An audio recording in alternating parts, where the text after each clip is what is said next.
شروع ہوگا تو اس 5ویں مہینے کے جو اعمال ہیں اس میں بھی یہ کہ ہر روز طلوع آفتاب سے پہلے ایک انڈے پر سورہ الحمد پڑھ کر کھائے. یہاں اب کہے بغیر بات نہ رہ جائے کہ انڈا کھانا مکروہ نہیں ہے، بالکل جائز ہے، حلال ہے، مباح ہے. انڈا کھانے میں کوئی کراہیت نہیں ہے کچھ لوگوں کا، جیسے کہ کچھ باتیں مشہور ہو گئی.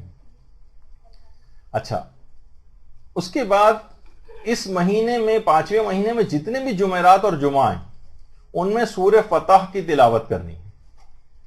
سورہ فتح. اور تمام نمازیں جو بھی اس مہینے میں انجام دیں گی فی روز کے حساب سے روزانہ کی ایک نماز میں کم سے کم سورہ نصر کی تلاوت ضرور کرنی ہے. اذا جاء نصر اللہ والفتح، کسی نہ کسی ایک نماز میں ضرور کرنی ہے. 5ویں مہینے اور اس کے بعد شوہر و بیوی بآواز بلند قرآن کی تلاوت کریں.